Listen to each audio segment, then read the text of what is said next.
Je vous présente un nouveau tutoriel sur gestion commerciale 2017. Donc toujours dans le menu liste, après avoir vu donc la création des commerciaux, nous allons voir maintenant effectivement tout ce qui va concerner les familles et fiches fournisseurs.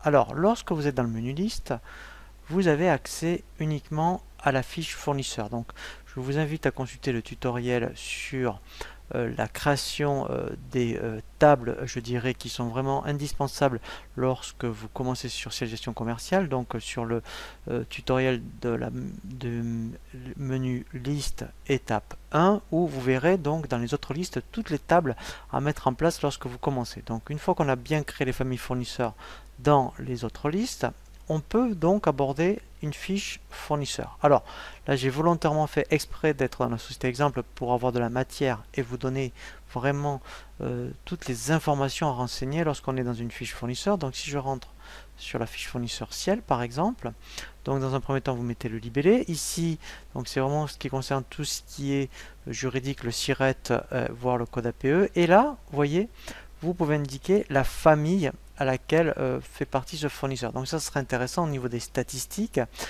puisque là, après, effectivement, une fois qu'on vous ait bien défini vos familles, eh bien, vous pourrez avoir des statistiques en termes de achat fournisseur. Ensuite, alors ça c'est intéressant de mettre vraiment le montant du crédit accordé, puisque en fait après on verra un tutoriel sur la gestion des encours, et bien vous serez informé en fonction de votre encours par rapport au crédit qui vous est accordé. Ici, c'est une notion de risque. Donc là, c'est par rapport effectivement aux fournisseurs. Alors, on a plus tendance à le faire pour les clients. Et ce qui est très important, c'est ça. Donc, il faut absolument cocher relevé de compte. Si après, on verra dans un tutoriel sur les états, si vous voulez avoir l'état sur relevé de compte. Si vous ne l'avez pas coché, bien, tous les fournisseurs pour lesquels ça ne sera pas coché, ils vont manquer dans le menu état relevé de compte. Donc, systématiquement, je vous conseille de le faire. Ici, donc très important, c'est de bien indiquer le mode de paiement. Comme ça, au moins, ça va vous permettre d'avoir des échéanciers de règlement, aussi bien pour tout ce qui est client et fournisseur.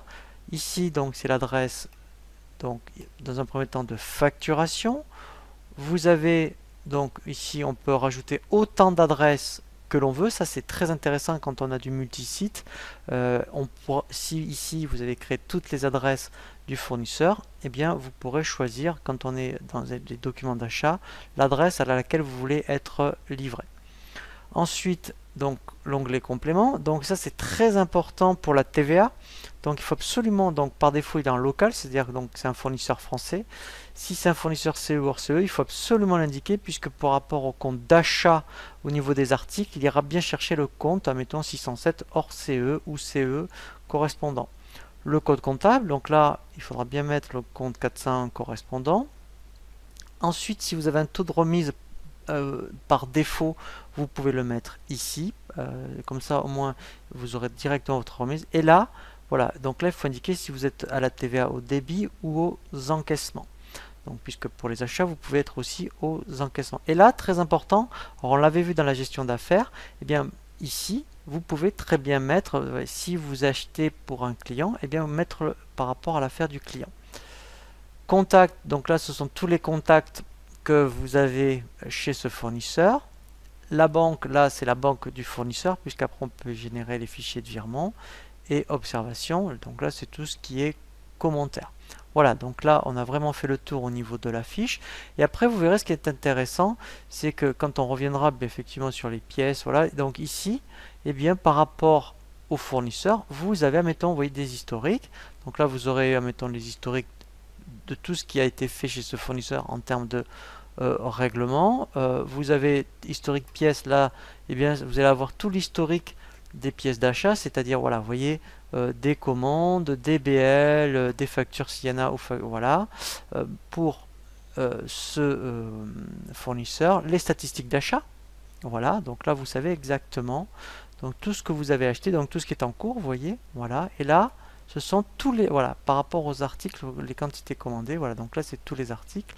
Voilà, donc c'est intéressant depuis maintenant, je dirais, la fiche fournisseur par rapport aux fonctions, là, au bouton de fonction.